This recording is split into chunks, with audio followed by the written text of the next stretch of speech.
वो निर्णय, वो डिसीजन जो सबके लिए अच्छा हो, वो धर्म है। इसलिए मुझे लगता है हमेशा पॉजिटिविटी ज्यादा है और अच्छा ही ज्यादा है, बशर्ते वो दुनिया में फैल जाए। एक झूठ भी किसी की जान बचाता है और एक सत्य किसी के प्राण लेता है। तो आपको वर्तमान में situation, according the time situation, आपको तय करना पड़ेगा कि वो धर्म क्या है। द्वापर का भाई दुर्योधन जो कहता है अपने भाई को हिस्सा नहीं दूंगा, तो महाभारत हो जाती है। और त्रेता का भाई भरत जो कहता है अपने भाई का हिस्सा नहीं मारूंगा, रामायण बन जाती है। ये जान लो कि आपने बनानी क्या है, रामायण या महाभारत। किसका हिस्सा मारेंगे महाभारत होगी और उसका हिस्सा नहीं मारेंगे तो रामायण बन जाएगी।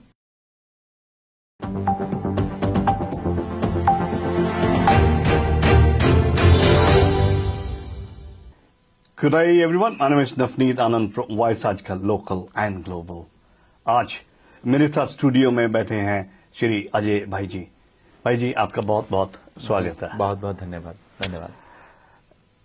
सबसे पहले अगर मैं ये जानना चाहूं, व्हाट्स योर बैकग्राउंड, हमारे उन श्रोताओं के लिए जिनके साथ आपकी मुलाकात अभी तक नहीं हुई। मेरा पहला परिचय यह है कि मैं केवल एक मानव हूं। परमात्मा ने अपनी सृष्टि की जो सबसे सुंदर कृति बनाई वो मानव मैं हूं। और अब देह की बात की जाए तो भारत का रहने वाला हूं, भारत की बात सुनाता हूं। तो भारतवासी हूं, नाम अजय है और लोग भाई कहते हैं प्रेम से। परिवार ने सोचा था कि मैं आर्मी में जाऊंगा, एक आर्मी बैकग्राउंड था, पर परमात्मा ने मुझे अपनी स्पिरिचुअल आर्मी में ले लिया कि मैं विश्व शांति के लिए, जो हमारे वेद हैं, सर्वे भवन्तु सुखिना, परमात्मा सभी सुखी रहें, और वसुधैव कुटुंबकम, वन वर्ड वन फैमिली, उसके लिए मैं काम करूं। तो ये मेरा परिचय है कि मैं उस भारतीय सनातन संस्कृति का प्रचारक हूं जिसने पूरे विश्व के अंदर शांति का, प्रेम का, समरसता का और भाईचारे का संदेश दिया है। बिल्कुल सही बोला। मेरे ख्याल से पूरा विश्व ही एक कुटुंब की तरह। हाँ, द वसुधैव कुटुंबकम, हमारी भावना ये है कि the one word one family, एक पिता के हम सब बालक, जो वाणी में कहा जाता है। और सत्य बात है कि सब लोग अलग अलग नाम से उसको जानते हैं, पर कहते एकम सत्यम बहुधा वदंती। वो परमात्मा, वो सत्य एक ही है जिसको लोग अलग अलग रूप में ध्याते हैं, मानते हैं और जानते हैं, पर वो एक ही स्वरूप है। कभी कभी मैंने ये देखा है भी धर्म पे नाम पे लोग बढ़ जाते हैं, जाति के नाम पे लोग बढ़ जाते हैं। अगर देखा जाए खून सबका रंग लाल होता है। जब भी हमें कुछ ऐसी मुश्किल आती है, विपदा आती है, तो उस समय में ये नहीं देखते हैं भी कौन से धर्म का आके हमारी मदद कर रहा है, उस समय मदद चुपचाप ले लेते हैं। देखिए, मैं एक बात कहना चाहूंगा, हम सबसे पहले धर्म का अर्थ समझ लें। कोई उसको मानता है, कोई उसको मानता है, कोई उसको मानता है, ये हमारी पर्सनल आस्था का विषय है, हमारी पर्सनल बिलीव्स है। रामचरितमानस में कहा, परहित सरिस धर्म नहीं भाई, दूसरों की सेवा करने से बड़ा कोई धर्म नहीं है। और धर्म के वेदों में 10 लक्षण बताए गए हैं, जो सहज है, सरल है, समर्पित करता है अपने आप को परमात्मा के प्रति। ऐसे 10 लक्षण हैं। पर मैं आज 2023 में बैठा हूं और मैं ये अपनी तरफ से कहना चाहूंगा, मेरी दृष्टिकोण में धर्म का सही अर्थ है प्रेम पूर्वक, ईमानदारी से अपने कर्तव्यों को निभाना। आप जो लोग देख रहे हैं आपके चैनल से, एक बार दोबारा याद कर लेंगे तो हो सकता है अगर आपको ये बात सच्ची लगेगी तो आपको याद हो जाने वाली है। प्रेम पूर्वक, ईमानदारी से अपने कर्तव्यों को निभाना धर्म है।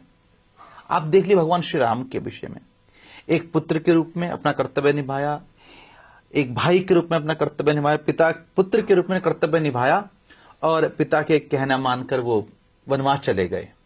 एक भाई के रूप में कर्तव्य निभाया, प्रॉपर्टी के लिए लड़ाई नहीं करी। घर घर में भाई भाई का जन्म प्रॉपर्टी की लड़ाई के लिए, संपत्ति की लड़ाई और बंटवारे के लिए नहीं होता कि संपत्ति का बंटवारा करें। घर घर में भाई का जन्म विपत्ति के बंटवारे के लिए होता है कि कोई प्रॉब्लम आए तो हम कहें हम सारे भाई साथ हैं। एक आदर्श मित्र की तरह उन्होंने कर्तव्य पालन किया कि छोटों के साथ भी मित्रता करी, चाहे वो निषाद है, चाहे वो केवट है।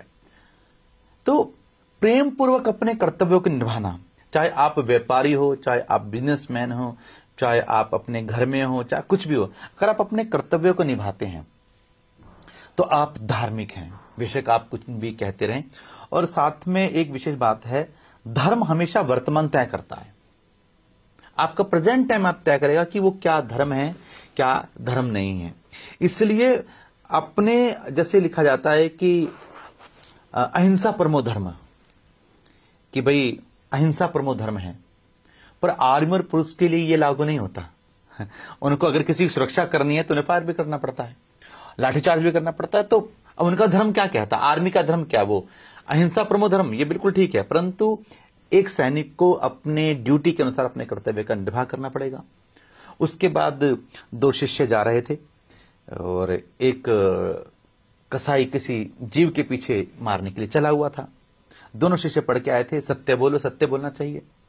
जब वो कसाई आया तो दोनों शिष्य खड़े थे, जो पढ़ने वाले थे, उनसे पूछा कि वो जीव किधर को गया।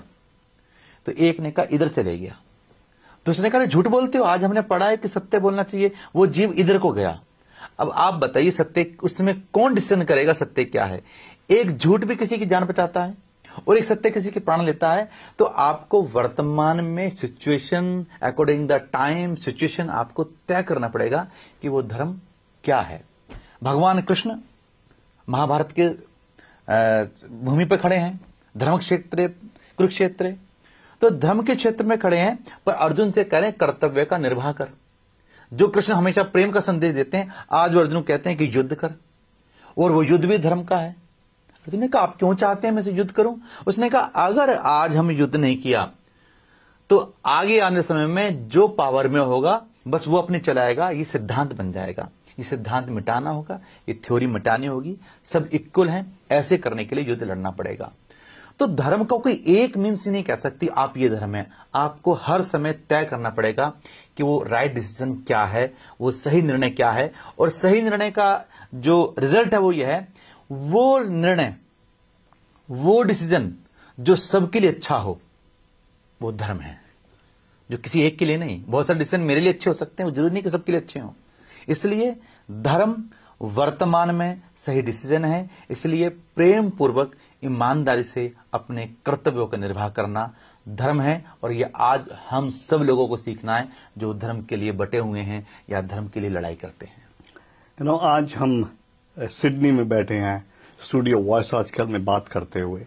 अगर मैं ऑस्ट्रेलिया ट्रिप्स की बात करूं, ऑस्ट्रेलिया में आपका आने का सबब कब से बना?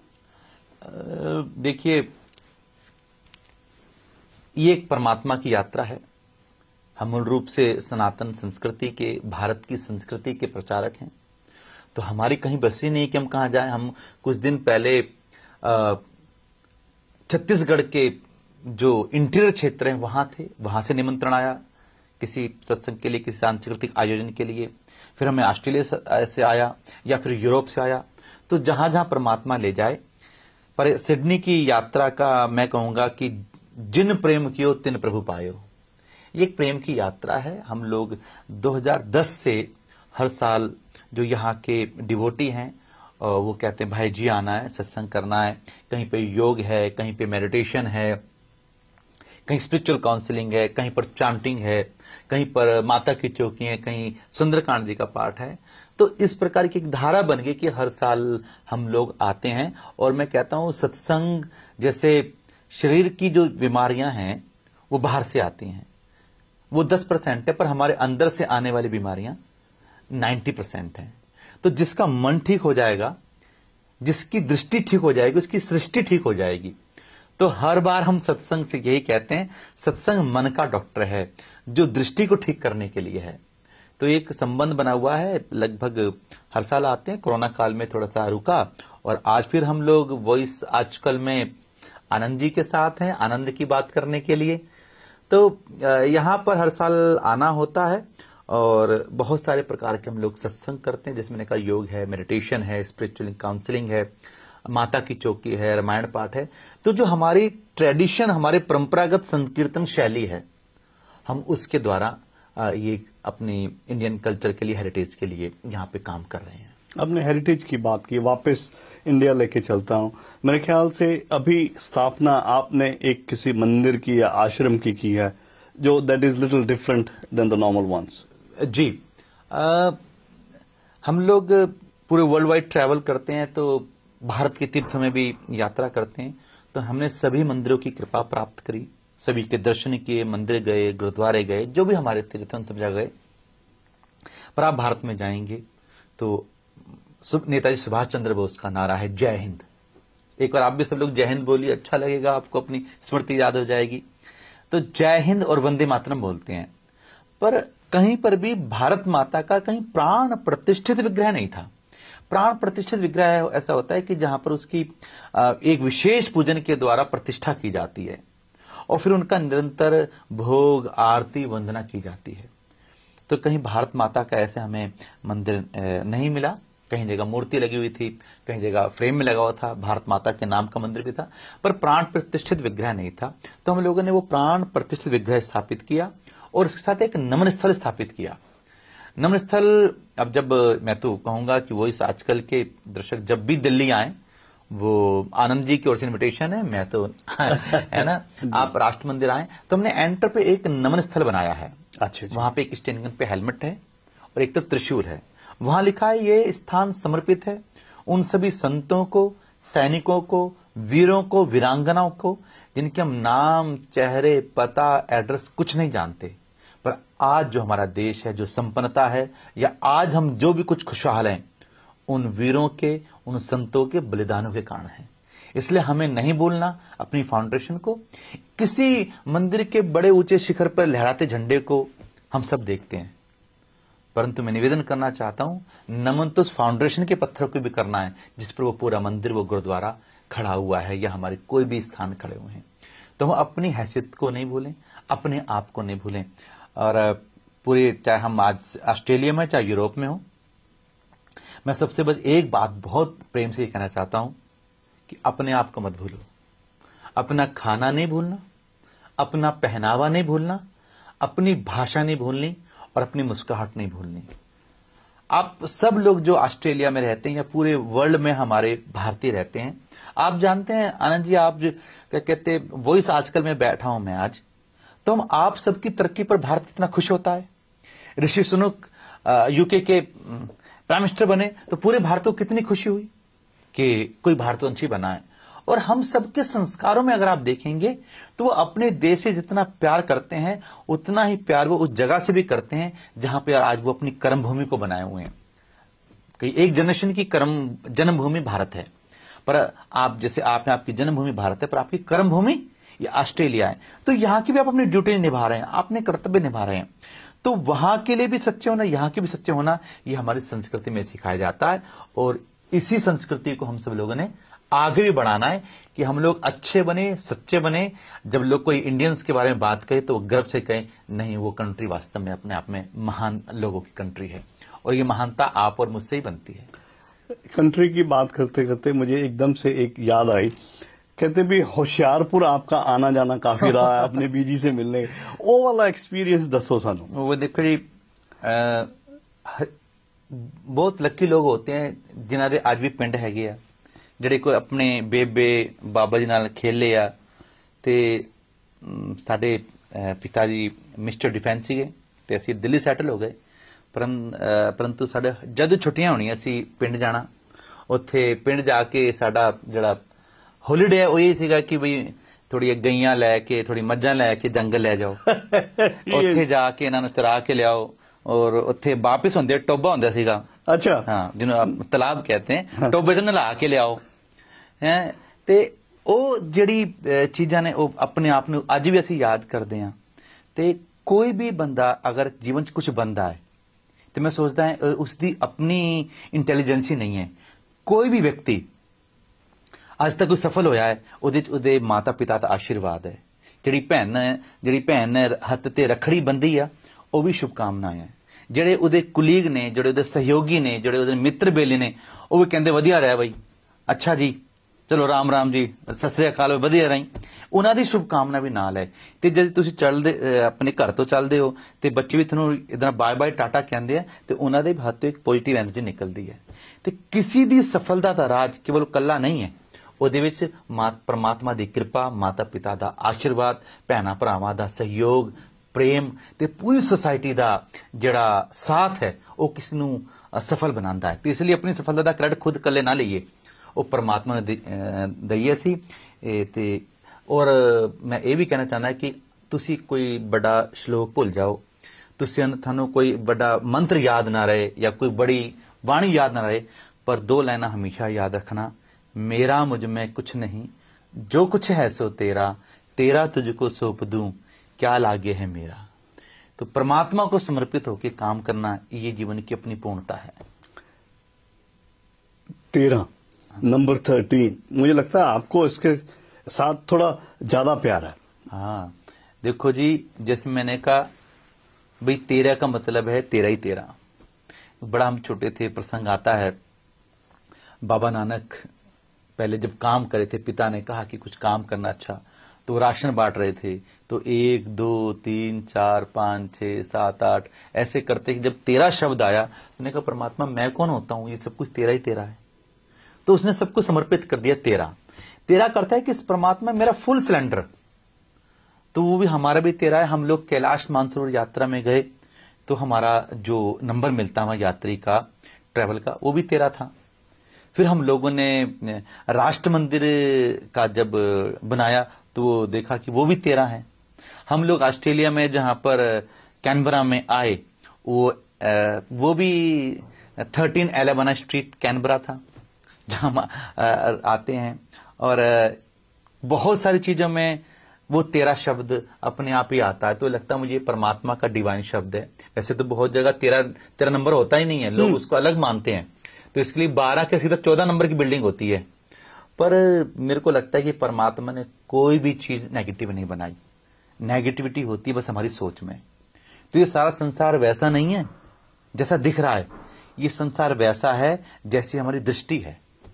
तो हम कैसे देख पा रहे हैं, हम कैसे देख पाते हैं?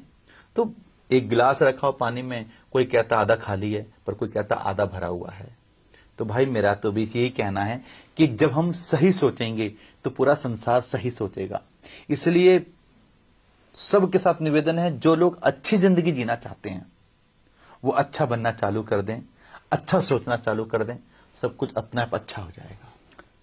यकीन मानिए इस दुनिया में अच्छे लोग ज्यादा हैं जी, सिर्फ हमें पहचानने की जरूरत है। और कभी कभी पहचानने की बजाय वक्त ऐसा आता है तो आप देखेंगे वही अच्छे लोग आपके साथ एक ढाल बन के खड़े हो जाते हैं, एक पिलर बन के खड़े हो जाते हैं उस वक्त पे जब आपको सबसे ज्यादा जरूरत होती है।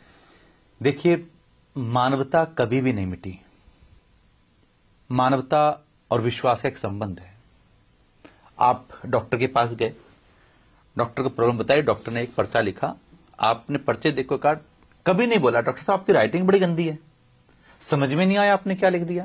पर आपको डॉक्टर पर विश्वास है कि जो डॉक्टर ने मेरे को दवाई लिखी है ये मुझे असर करेगी, और ऐसा होता है।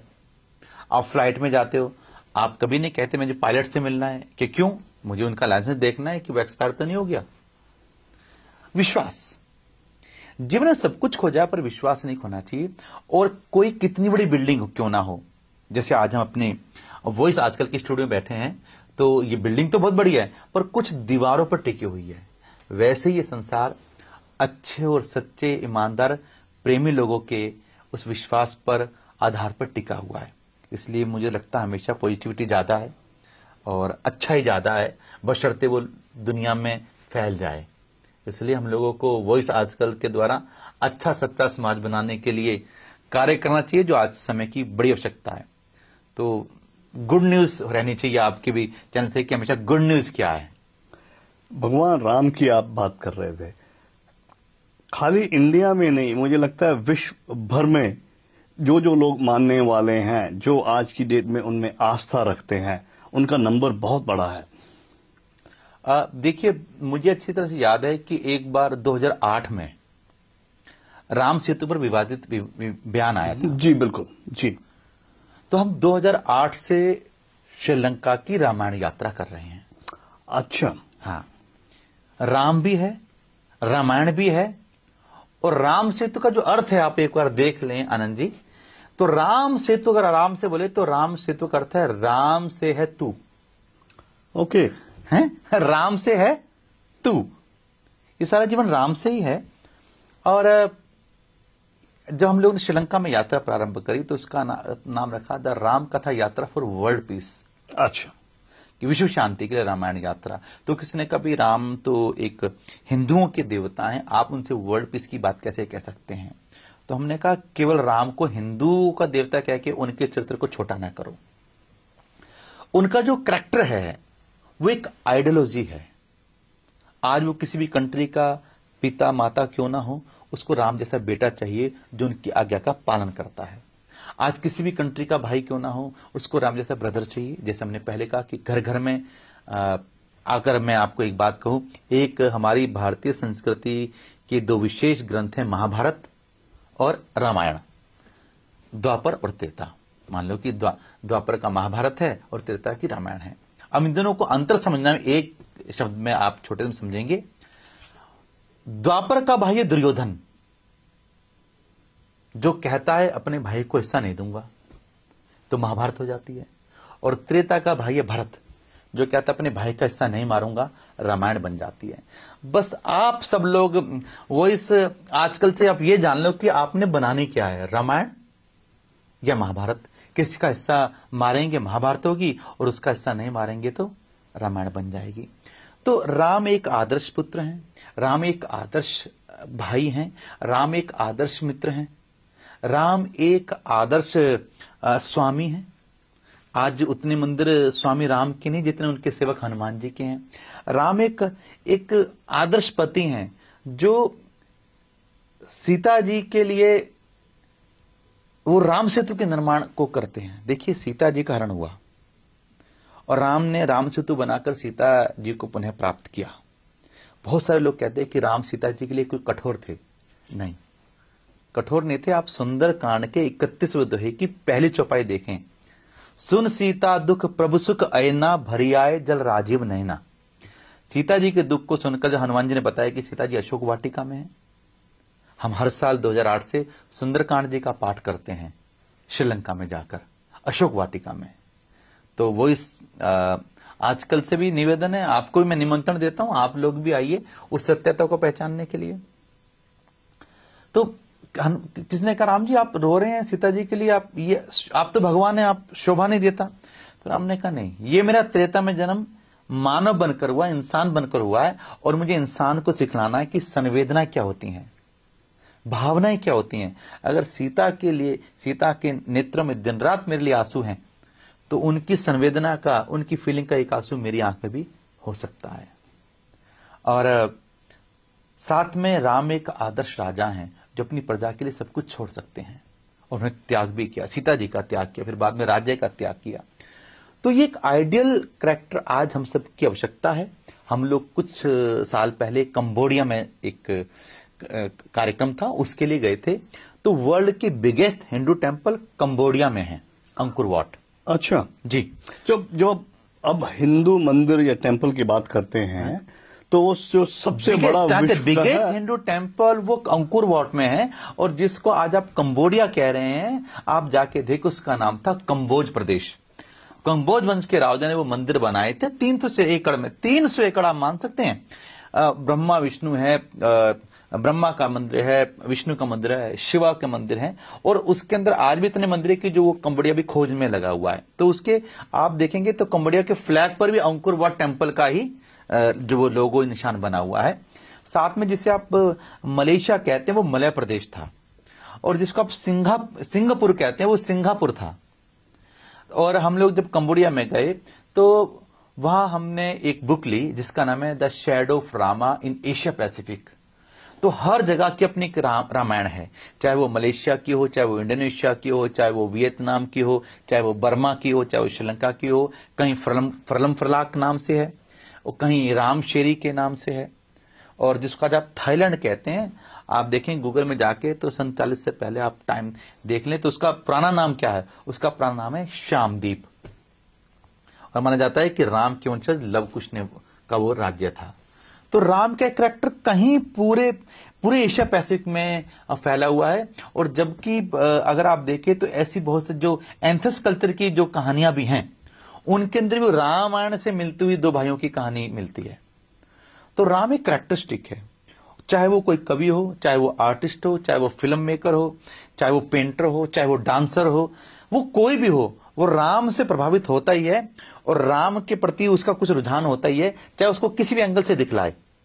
तो राम आप देखेंगे कि हर एक जनमानस के नायक हैं। और मैं कहना चाहता हूं, लोग स्वामी बहुत बनना चाहते हैं, नायक बनना चाहते हैं, हीरो बनना चाहते हैं। तो हीरो बनने का एक मार्ग है और वो मार्ग है प्रेम और समर्पण का।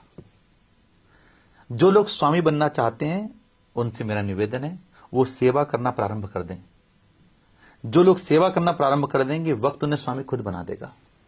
और आज रामनवमी भी है ना जी, राम जन्मोत्सव है।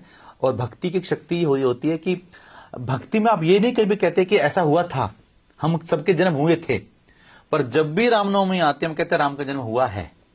तो इसमें पास्ट टेंस नहीं होता, प्रेजेंट टेंस ही होता है कि राम का जन्म हुआ है। और एक लाइन में अगर रामलीला आपने रामायण को समझना है तो वो, और राम को समझना है तो वो एक लाइन में आप समझें कि राम वन गए। आप भी बोलेंगे तो आपको हिंदी का समझ आएगा कि राम वन गए और भगवान बन गए। राम वन गए, जंगल गए, वनवास लिया, तो राम वन गए और भगवान बन गए। जहां भी संसार में राम कथा होती है तो उसका जो मूल पार्ट है वो ये होता है जब भगवान राम ने वनवास में बिताया और सबके वो काम आए। तो ये सूत्र है राम के जीवन का, समर्पण, त्याग, धर्म पर चलना। तो ये राम की बात हुई, पर मैं आज वो इस आजकल को एक अलग बात बताता हूं। हम राम को जैसे मानते हैं वैसे हमारी सीता जी की बड़ी प्रकाष्ठा है। राम को मर्यादा पुरुषोत्तम बोलते हैं। मर्यादा पुरुषोत्तम मतलब पुरुषों में सबसे उत्तम। तो अगर राम मर्यादा पुरुषोत्तम है तो सीता माता नारियों में सर्वोत्तम है। एक आदर्श नारी का जीवन कैरेक्टर कैसा होना चाहिए वो सीता जी सीखिए। वनवास राम को हुआ है, सिया जी को नहीं हुआ, पर वो जाती हैं साथ में, अपना पत्नी का धर्म निभाती हैं, संग संग पे रहती हैं, हरण होता है वो शिकायत नहीं करती, वापिस आती हैं, राम उनका त्याग करते हैं, वो शिकायत नहीं करती हैं। हम लोगों ने ये प्रयास किया है और हम प्रयास करें कि भारत में सीता नवमी को, रामनवमी की एक नवमी के बाद जो नवमी आएगी वो सीता नवमी होती है, जिसको सीता जी का जन्मोत्सव कहते हैं। तो हमने उसका काम प्रारंभ किया है कि हम सीता माता के इस दिन को शक्ति पर्व के रूप में मनाएं। माता बहनें जैसे अपना एक त्योहार मनाती हैं, तो ये माता बहनों का त्योहार माता बहनों के द्वारा हर जगह आयोजित हो। तो उसमें शक्ति पर्व के रूप में से सम्मान के रूप में प्रारंभ करने का विचार किया। और हम लोग प्रयास करें कि 8 मार्च वुमेन्स डे अंतर्राष्ट्रीय महिला दिवस होता है। उसकी स्टोरी क्या है? यूएस के अंदर महिलाओं को वोटिंग राइट मिला तो वुमेन्स डे हो गया 8 मार्च। Second Sunday of May mother's day होता है। यूएस की एक एक्टिविस्ट थी, उनकी मदर का देहांत हुआ और उन्होंने कहा कि भाई मदर की याद में एक दिन होना चाहिए, तो वहां पे घोषित हो गया second Sunday of May mother's Day. तो आनंद जी, हम लोग कुछ साल पहले फिजी में थे और एक ओल्ड एज होम में गए। आपको और मैं एक छोटी सी बात चलता रहता हूं। ओल्ड एज होम, वृद्धाश्रम बनाया गया शब्द है, हमारी संस्कृति में नहीं था। तलाक और डाइवोर्स, तलाक उर्दू का शब्द है, डाइवोर्स इंग्लिश का शब्द है, हिंदी में ये शब्द ही नहीं था, क्योंकि होते ही नहीं थे। आप ही अपने देख लो ना, अपने माता पिता या हमारी ताई दादी नानी, ये शब्द होते नहीं थे। सारा दिन टिक टिक होती थी, परंतु कभी किसी के यहां पर ऐसा नहीं हुआ कि वो अलग रहने की सोचे। पर आज बदल रहा है समय, क्योंकि समर्पण खत्म हो गया, एक दूसरे के लिए विनम्र होना समाप्त हो गया, तो अब दोनों को झुक नहीं सकते। और मैं कहना चाहता हूं अपने वो इस आजकल श्रोताओं से कि अगर जिंदगी जीतना चाहते हो तो प्रेम में हार जाओ। जो प्रेम में हारते हैं वो जिंदगी जीत जाते हैं। आज हम सीता जी और राम जी का एक प्रेम समन्वय है। सीता जी ने शिकायत नहीं की। और जब हम फिजी में गए मदर्स डे पर, तो उन्होंने कहा कि आप कुछ कहिए। तो मैं ये कहता हूं तो मेरे रोंगटे खड़े होते हैं। हमने वहां पे फिजी के ओल्ड एज होम में जाकर ये कहा कि मैं उस देश से आया हूं जहां एवरीडे इज मदर्स डे, जहां नित्य ही माता पिता की सेवा से प्रारंभ होता है। भगवान राम के जीवन का जो डे स्टार्ट है वो कैसे है? प्रातः काल उठ के रघुनाथा, माता पिता गुरु ना वही माथा। माता पिता को प्रणाम किया, फिर कार्य किया। तो हम आज तक अपने माता पिता के साथ रहते हैं, ये मैंने ट्रेडिशन है। अभी आने देखने जैसे आजकल ओल्ड इज गोल्ड होके फैशन वापस आता है, संयुक्त परिवार में माता पिता भाइयों के साथ रहना एक अच्छा माना जाएगा और वो लोग जीवन में तरक्की भी करते हैं। सबकी अपनी मजबूरी हो वो मैं नहीं कह सकता, पर प्रेम भाव माता पिता के प्रति समर्पण बना रहना चाहिए। तो सीता जी की नवमी भी हम मनाएं, जो आजकल विलुप्त होता हुआ पर्व है। हम नए नए बहुत सारे त्योहार मनाते हैं, तो राम नवमी के ठीक एक महीने के बाद सीता नवमी भी मनाएं। भगवान राम जब युद्ध के लिए चले हैं तो उन्होंने भारत में रामेश्वर जी स्थापित किए, हम सब जानते हैं रामेश्वर। परंतु जब युद्ध हो गया और वापिस जब राम चले तो एक जगह जाके पुष्पवन स्टक हो गया और आकाशवाणी हुई कि आपको ब्रह्महत्या का दोष लगा है। रावण ब्राह्मण था तो आपको ब्रह्महत्या का दोष लगा, उसके निवारण के लिए आपको शिव को मनाना पड़ेगा। तो क्या करना पड़ेगा? पुष्पग्नि जी भगवान ने चितरा कि हे राम आप शिव को मनाएं। तभी राम विचार ही करे थे, सीता जी नीचे बैठी और बालू से वो एक शिवलिंग बनाने लगी। राम जी ने कहा क्या कर रही हो? तो कहा अगर आप शिव को मना सकते हैं तो मैं भी शिव का आह्वान कर सकती हूं। तो एक विश्व का मात्र शिवलिंग जो राम ने स्थापित किया वो है रामेश्वरम भारत में, और एकमात्र जो शिवलिंग सीता जी ने स्थापित किया वो है श्रीलंका में मुनीश्वरम। अच्छा, आप गूगल पे जाइए, आप देखें मुनीश्वरम शिवलिंग श्रीलंका के मतलब कोलंबो से लगभग 200 किलोमीटर की दूरी पर वो जगह है मुनीश्वरम, जो सीता जी ने स्थापित किया शिवलिंग। तो और हम लोग, मैं एक और भी सूचना दूं कि हम राष्ट्र मंदिर विश्वकर्मा आश्रम में सीता जी का प्रतीक, वो नारी शक्ति का प्रतीक जो वुमेन एम्पावरमेंट बोलते हैं, उसके प्रतीक के रूप में मुनीश्वर शिवलिंग हम लोग दिल्ली में भी स्थापित करने जा रहे हैं। सीता जी जब धरती में समाई तो अब सीता जी की महानता को, सीता जी के आदर्श को, जो आज नारी की आवश्यकता है, वो सहनशील, वो अबला नहीं है, वो सबला है, मतलब कि वो स्वयं शक्ति हैं, पर लोगों को सीख देने के लिए, राम की लीला में सहयोग करने के लिए वो अपना पाठ करती हैं। तो धरती में समाती सीता जी ने राम जी से एक बात कही, क्या?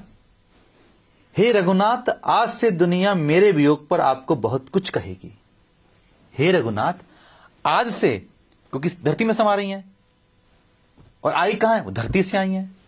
हे रघुनाथ, आज के बाद मेरे वियोग पर दुनिया आपको बहुत कुछ कहेगी, पर सीताराम की थी, सीताराम की है और सीताराम की रहेगी। इसलिए राम सीता कोई नहीं बोलता, सीताराम सीताराम बोलते हैं। तो ये एक संबंध है, एक प्रेम है जो आज तक कहीं ना कहीं कहानी कथा के रूप में हमारे साथ रहता है। और इस सारी बात को मैं एक छोटी सी कहानी के साथ वाइंड अप करता हूं। मैं आप सबको एक वो छोटी, सबसे छोटी संसारिक कहानी कहता हूं जो आपके दादा दादी ने सुनाई, आपको उनके दादा दादी ने उनको सुनाई, अलग अलग लैंग्वेज में, अलग अलग कंट्री में, अलग अलग भाषा में एक कहानी थी कि एक था राजा, एक थी रानी, दोनों मर गए, खत्म कहानी। देखो आनंद जी को भी आ गई है। तो एक था राजा, एक थी रानी, दोनों मर गए, खत्म कहानी। ये सच्ची बात है।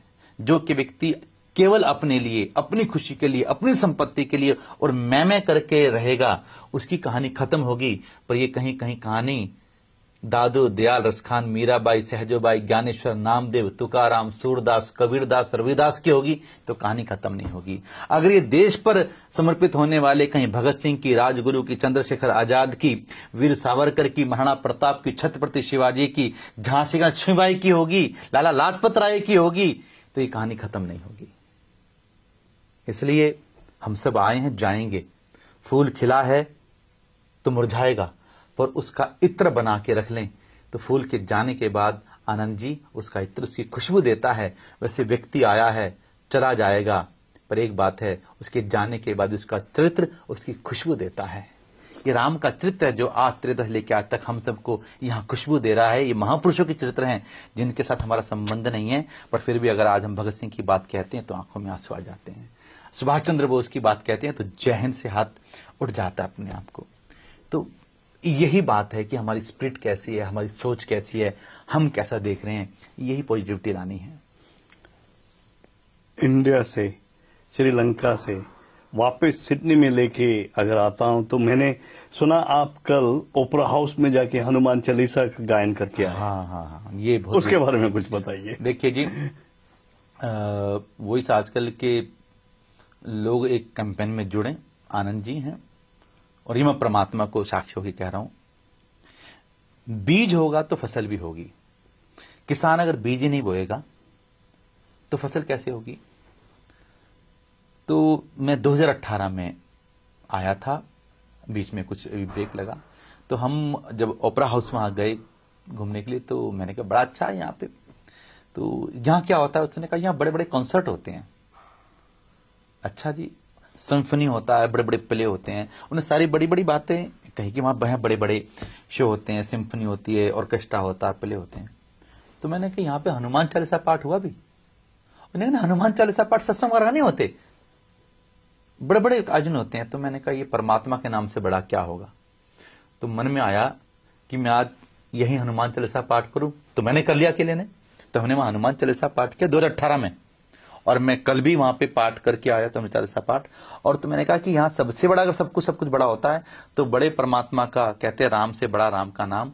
तो उस ओपेरा हाउस में एक हमारे भारतीय संस्कृति का संकीर्तन शैली, उसी शैली के अंदर एक महासत्संग हो जिसका नाम हो वंदे भारत। उसमें जहां रामायण की चौपाइयां हो, वहीं कृष्ण की रसियां हो, वहीं शिव नाम की धुनी हो, तो वहीं कहीं गुरबाणी की वाणी के शब्द कीर्तन कहीं जाए, कुछ देशभक्ति के गीत गाएंगे और हनुमान चालीसा का पाठ हो। तो उस दिन जो वो कार्यक्रम महासत्संग हो, वो सबको लगे कि मेरा कार्यक्रम है, मैं करवा रहा हूं। तो उसके लिए हमने एक कैंपेन बनाई है कि वंदे भारत एक सत्संग ओपेरा हाउस में हो, जिसकी योजना हम कर रहे हैं। और मुझे विश्वास है सिडनी के लोग उसमें सहयोग करेंगे तो ये भावना जरूर पूरी होगी। और हम सब लोग आज वॉइस आजकल में हैं, और एक दिन वॉइस आजकल में उस कार्यक्रम का आप लाइव या डी लाइव प्रसारण देख रहे होंगे। ऐसी मैं आज रामनवमी के दिन भगवान से प्रार्थना कर रहा हूं। हम बिल्कुल तैयार हैं। मैं सिडनी के सब लोगों को, ऑस्ट्रेलिया के सब लोगों के लिए कह सकता हूं कि हम बिल्कुल तैयार हैं। हमने तो परमात्मा की कृपा से विचार किया, रखा, और वो परमात्मा ने पूरा किया। 14 जनवरी 2014 14:14 पर 14,000 लोगों ने वर्ल्ड का बिगेस्ट सुंदरकांड जी का पाठ किया दिल्ली के रामलीला मैदान में, और परमात्मा की कृपा से वो हो गया। फिर हम लोगों ने 11 मार्च 2017-18 में एक कार्य किया। मतलब कि हम 11 मार्च 2018 में हमने उस सत्संग किया, और 15 मार्च को हम ऑस्ट्रेलिया आए थे वापस। तो हमने 2 घंटे के अंदर 40,000 हनुमान चालीसा का पाठ किया। 10 बार हम लोगों ने पाठ किया, 4,000 लोगों को रजिस्टर्ड किया पाठ करने के लिए। तो एक पाठ डिजिटल शो के साथ, एक लेजर शो के साथ, एक फोक डांस के साथ, एक क्लासिकल डांस के साथ, एक रामायण शैली में, ऐसे डिफरेंट तरीके से हमने 10 चालीसा किए, और 4,000 लोगों ने साथ पाठ किया। तो 40,000 हनुमान चालीसा का एक ऐसा विशाल आयोजन बना। फिर हम लोग एंड ऑफ द वर्ल्ड तिरंगा लेकर चालीसा पाठ करने के लिए ये हो गया।